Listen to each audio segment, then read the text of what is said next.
بسیاری کارهایی که ما داریم امروز برادر در او خدا خرسند نیست. ما دا چی در کنم خیلی عمل؟ ما دا چی در کنم خیلی کار وقتی او خرسند نباشه؟ حاجت ابلیس هم میبروره، حاجت دجال هم میبروره، حاجت هزاران هزار دشمنش برآورده است. لیکن چی در کنه که آینده او جهنم باشه؟ معنی تفویض زمین بده که واگذار کردن همه عملها به خدا. شاید صلاح او به من باشه من ده ته، اگر صلاح او به من نباشه من ده نته. هر چیزی را که تو بخواهی من در او راضیم، هر چیزی را که تو هم نخواهی من او را نمیخوام. انا همین تفویض بده. صحابه پیش رسول اکرم بیا صلی الله علیه و سلم، فرستاده خدا من میخواهم که فقیر شوم و میخواهم که بیمار شوم. و چی میره میخواهی؟ آخه همین بایگری همین روزه دیده هم ثروتمندای عوضیره یگان تی اینا کاری خوب نکرده ایستن ای هوای همین چیزه نباشه من ده خوبه. همه آدمای سلامت داره دیده هم سلامتی داره به این سلامتی هاشون یک گناهای کرده ایستن. منم خیلی سلامتی را نمیخواهم، من میخوام بیمار باشم. حضرت میگه تبسم کردن گو ما خیلی نمیخواهیم، ما میخواهیم چیزی به خوبی ما باشه خدا تیه، چیزی به بدی ما باشه خدا نتیه. مسلمان بدی خیلی نباشه، گو چیزی که به خوبیم باشه بته خدا الهی اینم 200 سال عمرم ته به خوبیم باشه گنده عمر. همین به خوبی من عمری دراز باشه 200 سال ته. همین به خوبی من باشه 20 بار حج الهی من 20 بار حج ته من. همین به خوبی من باشه میلیون دلار الهی اینم ته من. نگه به بدی من باشه یگان ته میره نته. حضرت این جواب گفتم نه این گپ نگو، این خیلی فقر و بیماری طلب نکن. تو چرا طلب که گو که هر چیزی که در او خرسندی تای ما او را میخواهیم، هر چیزی که در او خرسندی تنیز ما او را نمیخواهیم. انا میره میگفتن تفویض. معنی تفویض چی بده؟ هر چیزی که خدا راضیه باید ما راضی شویم، هر چیزی که خدا راضی نیست ما هم باید در همون کار چیکار کنیم؟ گویم خدای تو راضی نبودی. انا میره تفویض میگفتیم. برای همین عسا ان تحبوا شیئا و هو کره لکم، آن چیزی که شما دوست می‌داره میگه او به بدی شما، لیکن خدا همون رو عملی نمیکنه. دوست می‌داره که همین روز را اون کارم شوه لیکن همون به بدی تای کار بود نمیشه و زیغ نشه. عزیزم در دری او چی بدی هست؟ حضرت خضر با موسی همسفر میشن در بحر میروند، رفته ایست سفری طولانی و حضرت خضر همون کشتی رو شکاف میکنه. سوره کهف داستانش میبیا و موسی میگه تو چی شکاف میکنی؟ این چی روزه؟ آخه ما رو بری بحر آوردی چی آدمگریه؟ تو انسانی خوب نبودی. بعد خضر میگه که من تو را نگفتم تو قدیما توقت کردن نمیتونی. بعضی آدما خیلی توقت کردن نمیشه و یا کورشون هم خیلی و همه کارو میبیایه و میگه چی شکاف کرده که به حکمت چه گفتم؟ گفت در این بری بحر گفت یک پادشاه ظالمی بود که کشتی‌های مردم رو کشیده میگرفت. من برای همین شکاف کردم کشتی را که عینی میره گرده گشته روان کشتیشان همون ظالم نگیره. میگه در درین کار یک کارایی هست که انسان حیران میشود. چرا کاری من بود نشد؟ چرا من کردم نشد؟ چرا همین قدر تبابت کردم پدرم نشد؟ چرا همین کردم مادرم نشد؟ همین قدر کردم نشد. آخه عزیزم در درین او یا نیکی است تو را نمیدونی، در داخل او یا بدی است تو را نمیدونی، او را خدا میدونه. انا همین جده کسی اگر راضی شوه انا می کرده او انسان میگفتن تفویض. انا همین آدمو ای توکل به خدا با یک درجه پیش بدیم. یک درجه توکل پیش نامش چی بده؟ تفویض. راضی شوه که راضی شو زندگیت ویران میشه، صدمه ده دوچار میشی، قشاق میشی، فقر میبیا خونه، کم بغل میشی، چی میشی؟ راضی شوه که راضی شو. انا میرم میگفتن تفویض. انا میره نامش تفویض میگفت هستیم. سیوم بخشه که اکنون اخلاق حسنه را یاردم میکنن نامیره چی میگفتن؟ تسلیم. نامیره چی میگفتن عزیزا؟ تسلیم. به چی تسلیم؟ به امر خدا تسلیم شدن. کسی که به امر خدا تسلیم شوه. حضرت امام غزالی را پرسیدن که حضرت برای ما گوزن همین در زمان شما در زمان رسول اکرم صوفیا بودن. از امام غزالی را میپرسن در زمان حضرت میگه پیغمبر صوفیا بودن، گفت صوفیا بودن و نام صوفیگی نداشتن. گفت چگونه؟ گفت سلمان فارسی. گفت چگونه صوفی بود؟ گفت همین خانه اندازه که سرم در بالاش رسه، همین دیوالش پهن کنه که پاهم در دیوال رسه. سلمان فارسی را زندگیش بینه، سرم در هم بالای خانه رسه بسای، پاهم در هم دیوالش رسه بسای. او چی به این میگی سلمان؟ پیامبر گفت که سلمان تو در دنیا مسافری، مسافر باید فکری وطن شکنه، در همین دنیا دست برداره که ابدیه. و گفتم ما مسافریم، ما رهگذریم. گفتم هم خیلی ها بودن که نام صوفیگی نداشتن، گفتم حوض نام پیدا کردن اما صوفیو نیست. امام غزالی گفت از این میگه در چگونه این نقطه نظر شما تصوف صوفی؟ گفته کسی به فرمان خدا تسلیم شود و صوفیه. باید ما فرمان خدا را تسلیم شویم. مشته 6666 آیت قرآن را ایمان میبیاری، تسلیم میشی، با مسلمان میشی. خیلی نه که یتش تحو یتش نه، یتش تحو یتش نه منافقان خیلی بودن در عهد رسول. انا همین تسلیم میگن در امر خدا، در امر خدا باید تسلیم شویم. سیمین بخشه که اخلاق قوی میکرده، عرفان قوی میکرده، این چی بوده عزیزا؟ تسلیم به امر خدا. امروز مصیبت ها میبیا، امروز بسیاری کارو بین سرامان میبیا، امر خدا و فرمان خدا میبیا، کارهای وزبین میبیا. باید ما چی شویم؟ تسلیم شویم. صحابه در جنگ احد تسلیم شد، تسلیم شد یا نه؟ در جنگ بدر تسلیم شد. میموری دیگه اکنون تسلیم میشی. فرزند تای دست میتی، زن تای دست میتی. در این راه بین که چگونه شخصیت ها از بین رفتن. در غزوه احد بین که در جنگی مقصد قادسیه از یک خاندانی مقصد دیگه حوله همون زنی که در همون جنگ بود 5 بچه‌اش در قادسیه شهید شده یک روز. و تسلیم میشه اکو یگان تیوا یگان چی گفتن نسبت رسول اکرم، نسبت خلیفه های دوره چی گفتن؟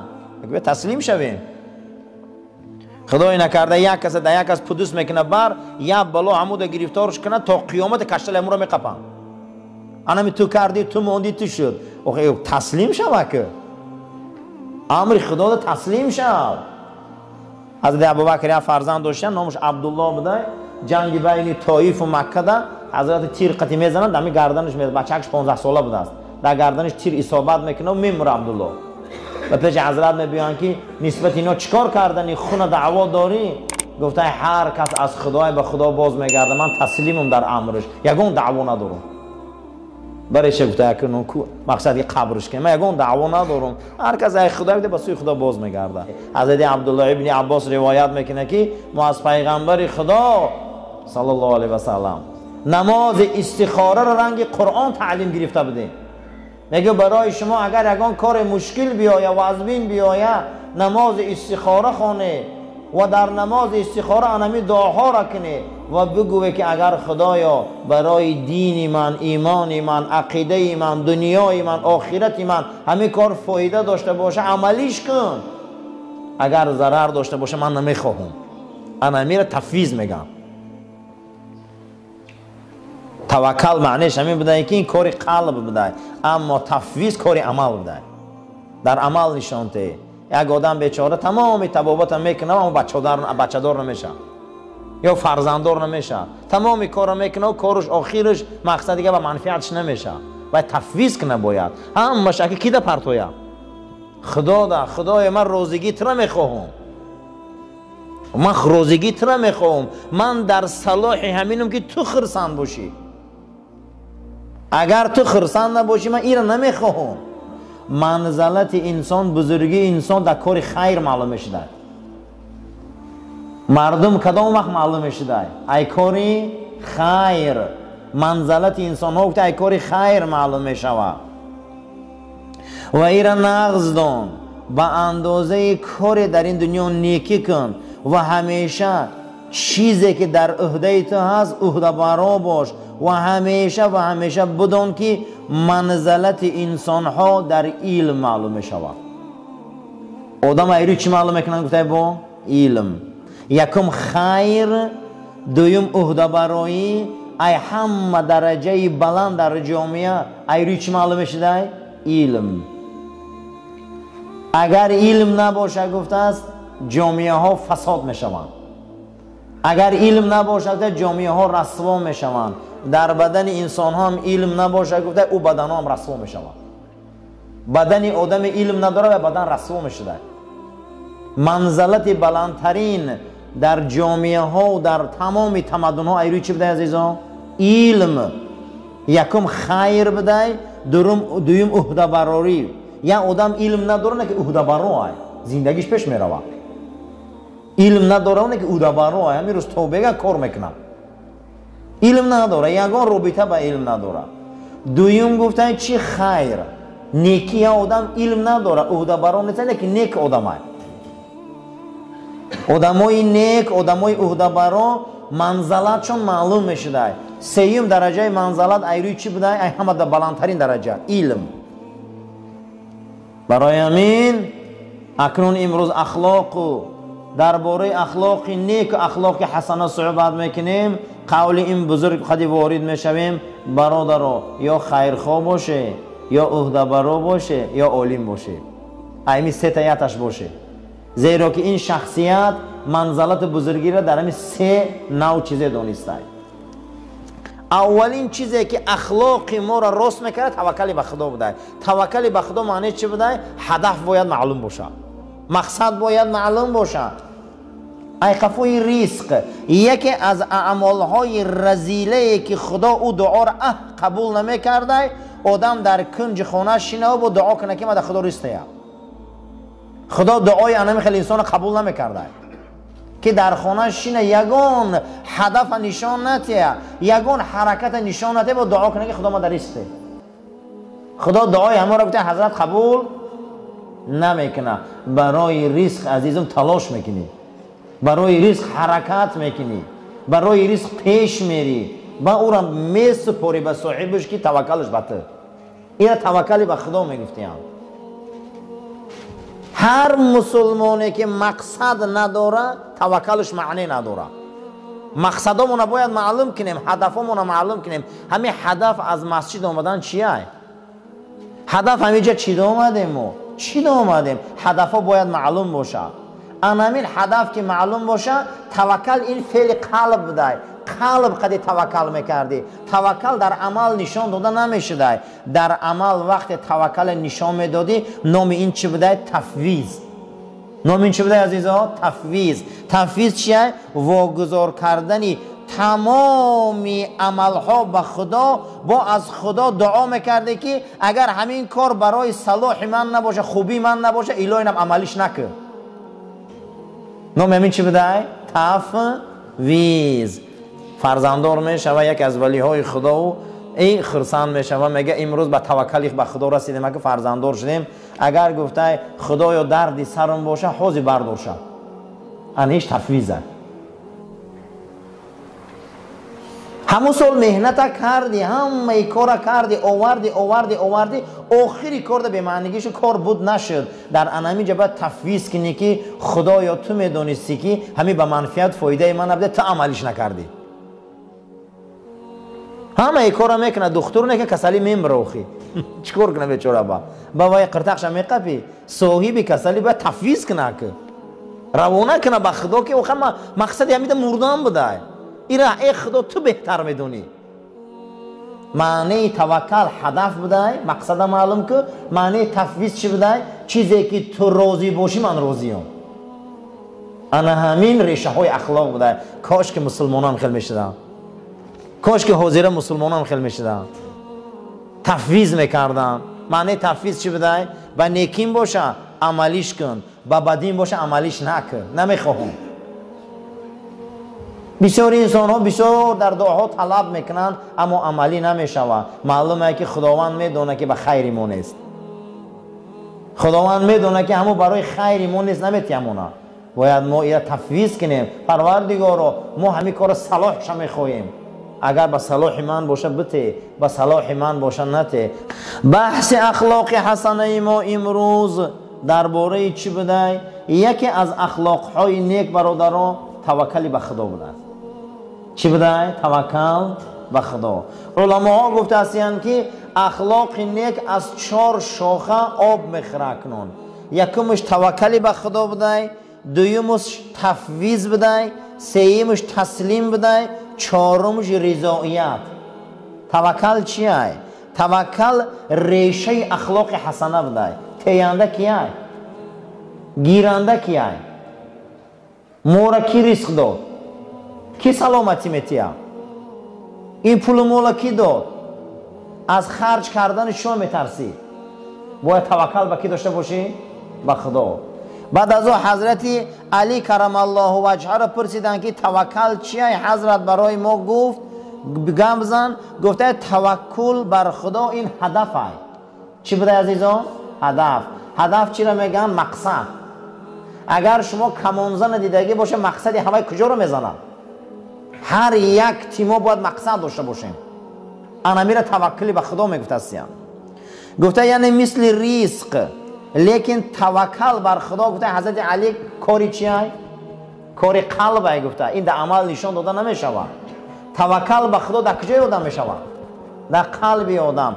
بعد از او پرسید یعنی چگونه؟ گفته مثل دهقان یوغ اسپار میگیره، زمین چپه میکنه، دانه را میپرتویه، بعد از او را جویک میکشه، او را میمونه، وای باران میباره، آب وای میبیایه، او سال خشکی میبیایه، سال تر میبیایه، حاصل وای چی میشوه؟ انا امین همش اگر به خدا پرتوی توکل بده.